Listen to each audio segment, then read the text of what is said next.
अस्सलाम वालेकुम। जैसा कि आपको पता है कि जैसे ही साल 2023 का आगाज़ हुआ तो आगाज़ में ही 11 जनवरी से ऑनवर्ड कोहरे ने आम के छोटे पौधों को अपनी शदीद लपेट में ले लिया और उसके बाद आपने देखा कि इस कोहरे की वजह से इस साल जितने भी छोटे पौधे थे उनका शदीद नुकसान हुआ। अब अप्रैल में आके इन पौधों ने अपनी रिवाइवल शुरू कर दी है, लेकिन उसके साथ साथ कोहरे का ये फ़ायदा भी हुआ कि इस साल पौधे स्ट्रेस में रहे और पौधों ने ज़बरदस्त जो है वो फ्रूटिंग ली।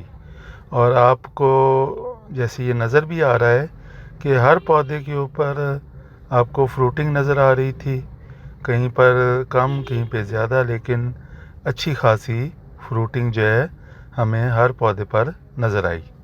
उसके साथ साथ जो है नई फ्लशिस भी बहुत अच्छी निकल रही थी। कोहरे के बाद मौसम ने फिर अंगड़ाई ली और फिर आपने देखा कि शदीद बारिशें, आंधी, तूफ़ान, ज़ालाबारी, और इन बारिशों और ज़ालाबारी की वजह से जो है वो बागात का काफ़ी शदीद नुकसान हुआ।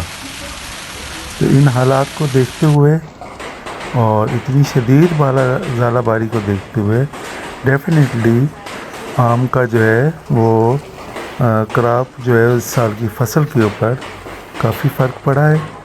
लेकिन फिर भी हम इन हालात में भी देख रहे हैं कि इंशाल्लाह हम एक अच्छी पैदावार हासिल करने के काबिल हो जाएंगे। मौसमी हालात को मद्देनज़र रखते हुए नर्सरी के पौधों की देखभाल भी बहुत ज़रूरी अमर था, जिसके लिए एक ख़ास प्रोग्राम तरतीब दिया गया और उसमें जो स्प्रे थे, फंजीसाइड था, इंसेक्टिसाइड थे, उनका इसमें इस्तेमाल किया गया। और फिर जो फील्ड में पौधे लगे हुए थे छोटे, उनकी कलमकारी का मौसम भी यही था, तो उसमें जो बेहतरीन वैरायटीज़ की हमने ग्राफ्टिंग करनी थी तो वो भी हमने इसी मौसम में शुरू की। तो उसके लिए ज़रूरी था कि जैसे ही हमें कोई वक्फ़ा मिलता है बारिश का या जब धूप अच्छी निकलती है तो फिर हम अपनी कलमकारी जो है उसमें शुरू कर देते थे, ख़ास तौर पर जो आउटफील्ड की है। और इसी तरीके से जो कंटेनराइज्ड नर्सरीज़ हैं तो जो शॉपर के अंदर पौधे हैं उनकी भी हमने कलमकारी स्टार्ट की हुई थी। कलमकारी के लिए ज़रूरी है कि मौसम का साफ़ होना ज़रूरी है। फिर हम एक और इस एक्टिविटी है वो टिपिंग है पौधों की। तो मैंगो स्मॉल ट्री सिस्टम में जो पौधे हमारे कोहरे से भी महफूज रहे और किसी तरीके से अच्छे उसमें ग्रोथ में आ गए थे, तो उनकी अब हमने टिपिंग का अमल भी साथ के साथ शुरू कर दिया था। टिपिंग जैसा कि आपको मालूम है कि जो भी मैच्योर पत्ते होंगे उनकी जो टर्मिनल बड है उसको अंगूठे से हम रिमूव कर देते हैं, जैसा कि आप ये वीडियो में भी देख रहे हैं। तो ये टिपिंग का अमल भी जो है वो इसी मार्च के महीने में होता है। तो हमने आपको बता दिया, एक तो नर्सरी के पौधों की देखभाल है, दूसरा नर्सरी के पौधों की कलमकारी और फील्ड के पौधों की कलमकारी या ग्राफ्टिंग है, और तीसरा जो काम है वो हमारा मैंगो स्मॉल ट्री सिस्टम में टिपिंग का है। तो टिपिंग का भी बहुत अहम मरहला था जो कि हमने मार्च और अप्रैल में भी अभी तक कंटिन्यू है और ये सिलसिला हम कामयाबी से कर रहे हैं।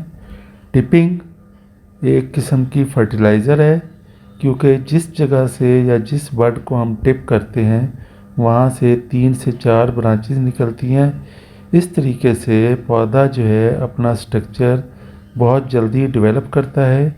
और लोग हमसे अक्सर पूछते हैं कि हम ये पौधा लगा रहे हैं तो ये कितने साल में फल देगा। तो हम उन्हें बताते हैं कि पौधे को अगर आप तैयार करने का तरीका सीख लेते हैं तो फिर आपका पौधा जो है वो 3 साल में मुकम्मल तैयार होकर चौथे साल में भरपूर फल देने के लिए तैयार होता है।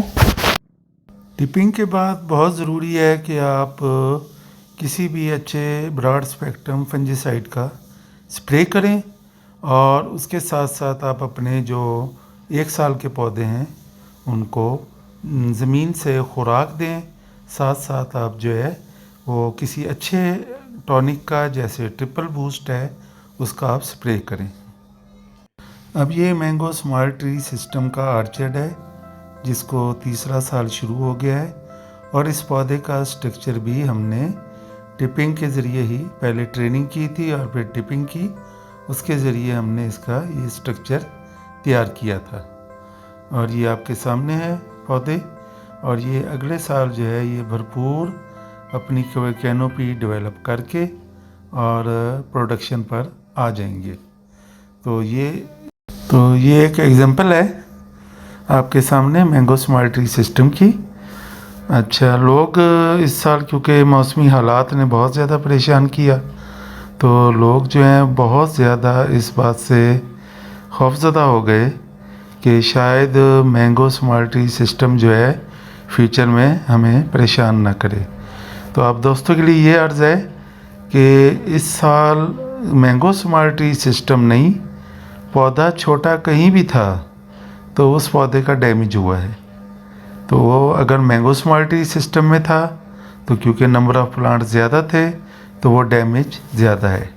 लेकिन ऐसे भी मैंगो स्मार्ट ट्री सिस्टम हैं हमारे पास जो इस वक्त फुली इस्टेब्लिश्ड हो चुके हैं और जिनके कद जो हैं वो 8 से 10 फुट हैं, जिनकी हैज और रॉ मुकम्मल है।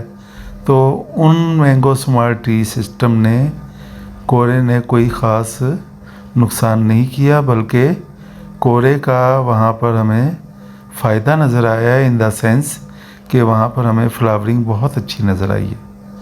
तो ओवरऑल ज़ाहिर है कोरे का एक स्ट्रेस था, लेकिन ये एक ऐसा कोरा था जिससे हमें हर सूरत में अपने पौधों को बचाना पड़ता है, बचाना चाहिए, क्योंकि ये आम कोरा नहीं था। ये कोई 2006 में जो है लास्ट टाइम ये कोरा पड़ा था, और उसके बाद जो है ना ये कोरा अब आके ये पड़ा है। ये देख लें आप कि यहाँ भी इन पौधों का भी कोरे का मोर और लेस थोड़ा सा असर था, लेकिन यहाँ पे ना सिर्फ इनकी फ्लावरिंग हुई है बल्कि अब फ्रूट सेटिंग भी इन पर हो रही है। तो ये 3रे साल में थोड़ा सा हम कम फल लेंगे, लेकिन जो 4था साल है और फिर हमारे आने वाले हर साल में फल की तादाद जो है वो बढ़ती जाएगी। तो हमारा एक टारगेट होता है कि अब हमने अपना जो मैंगो फार्म है उसको बिज़नेस मॉडल बनाना है। तो बिज़नेस मॉडल बनाने के लिए हमारे पास एक विजन होना चाहिए।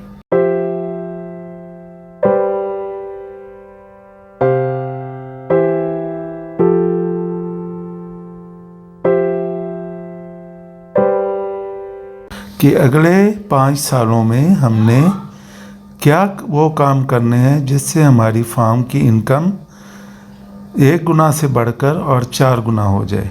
लेट्स से कि इस वक्त अगर हमारी फार्म की इनकम पर एकड़ 2.5 लाख रुपए है, तो अगर हमने इसको 10 लाख रुपए पर लेके जाना है तो उसके लिए हमने 5 साल की प्लानिंग करनी है।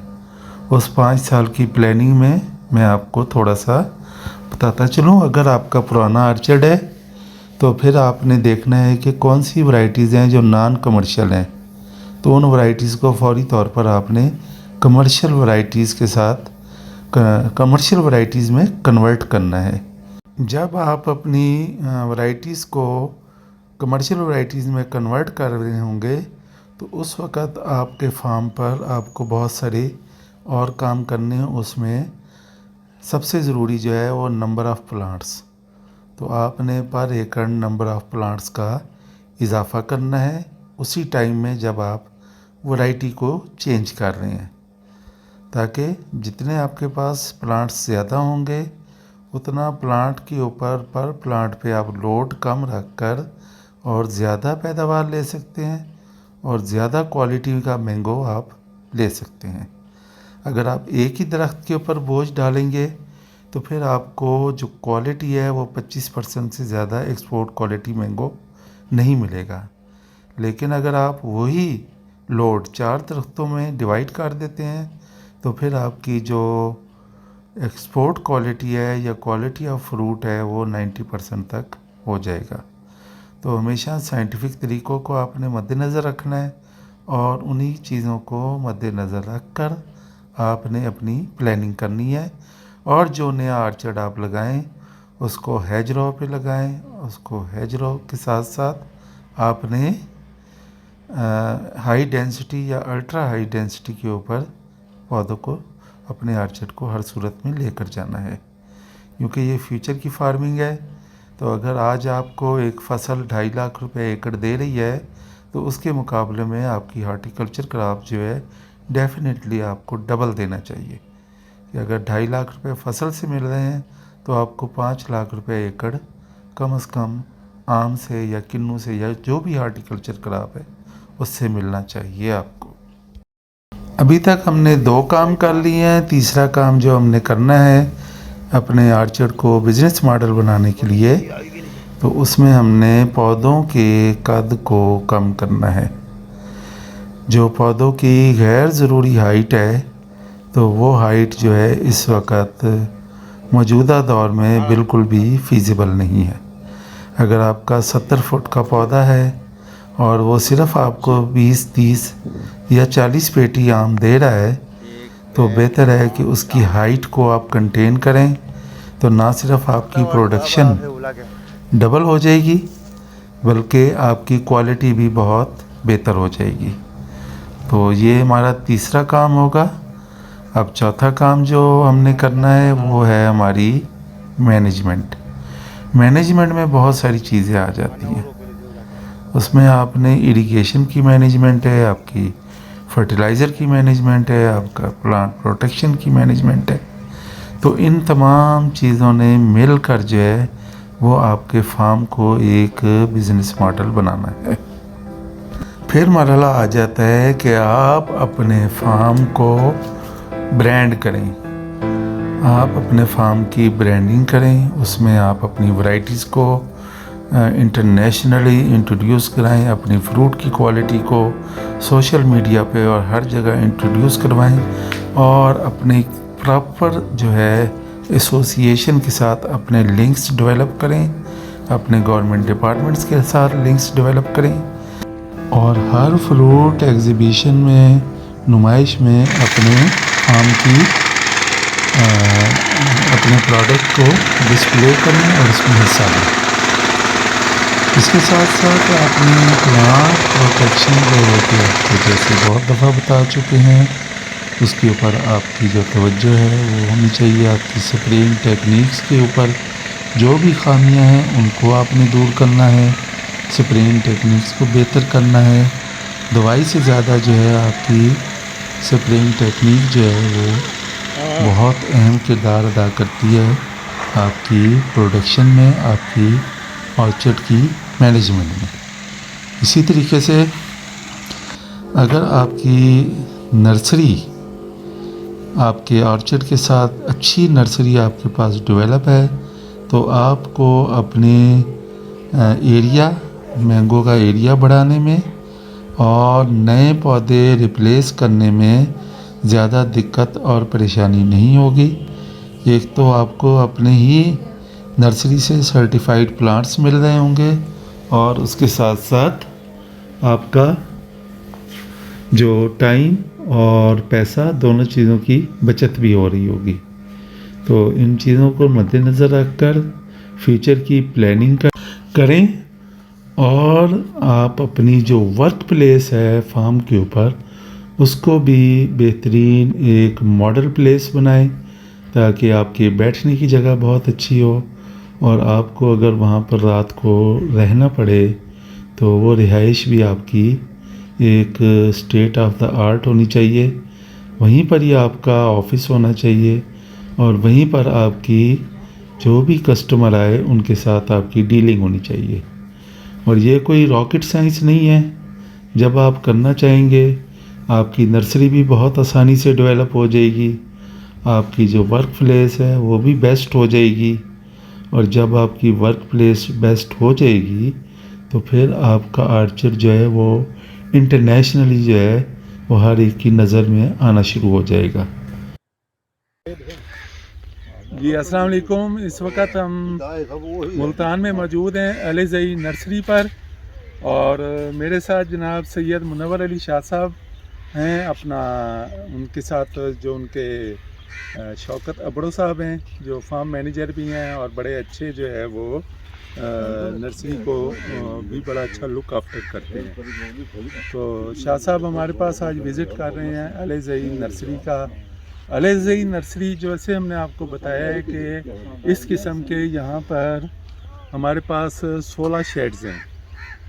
अच्छा, 16 शेड्स के अंदर तकरीबन 6,500 से 7,000 एक शेड की गुंजाइश है। तो हमारे पास 1 लाख से ज़्यादा आम के पौधे जो है सीज़न में मौजूद होते हैं और इन पौधों की यहाँ पर ही हम ग्राफ्टिंग करते हैं। यहाँ पे जो ग्राफ्टिंग होती है और जो पौधे तैयार होते हैं वो सर्टिफाइड प्लांट्स हैं, डिजीज़ फ्री होते हैं, इंसेक्ट पेस्ट फ्री होते हैं और ये मीडिया के अंदर तैयार किए जाते हैं। और इस मीडिया को जो है हम यूँ समझ लें कि 65% बकास, 5% जो है वो पीट मास या कोकोपीट और 30% जो है वो नहर की मिट्टी या भल जिसे कहते हैं उससे हम तैयार करते हैं। इस वक्त हमारे पास जो कमर्शियल वैरायटीज़ हैं उसके पौधे तो बहुत ज़्यादा तादाद में मौजूद होते हैं, लेकिन उसके साथ साथ हम कुछ जो स्पेशल वैरायटीज़ हैं जो इंटरनेशनली नोन वैरायटीज़ हैं तो उन तमाम के भी हम कुछ ना कुछ पौधे यहाँ पे ज़रूर तैयार करते हैं ताकि अगर किसी को शौक़ हो कि उसने डिफरेंट वैरायटीज़ लगानी है तो उन वैरायटीज़ के ऊपर हम काम कर रहे होते हैं। आए आगे हम आपको विज़िट करवाते हैं और शाह साहब से भी बातचीत करेंगे। जी अस्सलाम वालेकुम। जैसा आपको बताया था हम इस नर्सरी का विज़िट कर रहे हैं। तो सैयद मुनव्वर अली शाह साहब हैं डिस्ट्रिक्ट नौशहरा फ़िरोज़ दरबेलो से और इनका माशाल्लाह वहाँ पर तकरीबन 300 एकड़ का ऑर्चर्ड है और मज़ीद 200 एकड़ के ऊपर जो है वो मैंगो की प्लांटेशन करने जा रहे हैं। तो शाह साहब आपको यहाँ नर्सरी का विज़िट करके कैसा लगा है?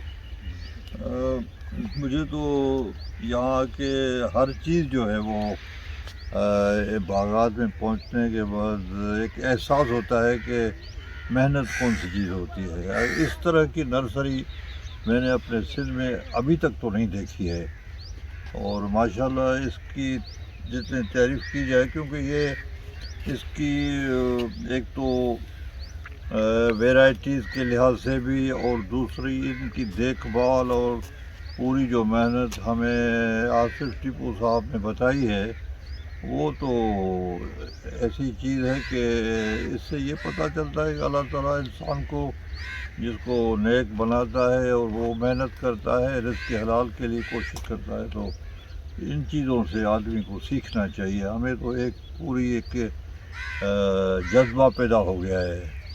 तो अल्लाह ताला इनको कामयाब करे और हमें भी इनकी तरह मेहनत करनी चाहिए माशाल्लाह से।